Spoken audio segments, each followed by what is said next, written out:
দীর্ঘ জটিলতার পর অবশেষে মালয়েশিয়ার শ্রমবাজারে সুখবর পেল বাংলাদেশের কর্মীরা। শুরুতেই ৭,৯৬৪ জন বাংলাদেশি কর্মী সুযোগ পাচ্ছেন মালয়েশিয়া যাওয়ার। সোমবার পররাষ্ট্র মন্ত্রণালয়ের সাপ্তাহিক ব্রিফিংয়ে এ তথ্য জানান মন্ত্রণালয়ের মুখপাত্র মোহাম্মদ রফিকুল আলম।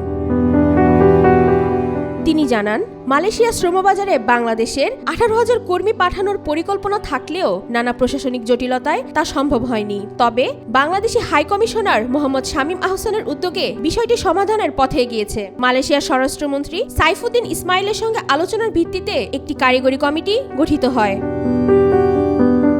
মুখপাত্র আরও বলেন, মন্ত্রী পর্যায়ক্রমে মালয়েশিয়ার রেফারেন্সের আওতায় শ্রমিকদের আনার জন্য মালয়েশিয়ার ইমিগ্রেশন এবং বাংলাদেশের হাই কমিশনার প্রতিনিধিদের সমন্বয়ে একটি জয়েন্ট টেকনিক্যাল গ্রুপ গঠনের প্রস্তাব করেন।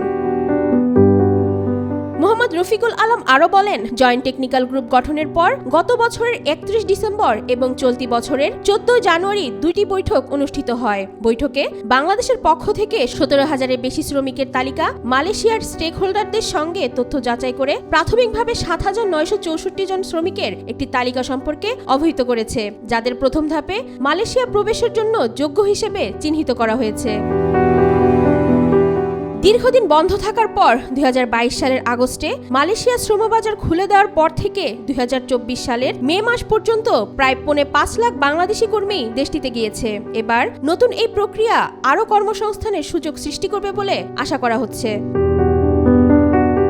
ওয়াহিদা পারভিন, ঈশিতা, আজকাল।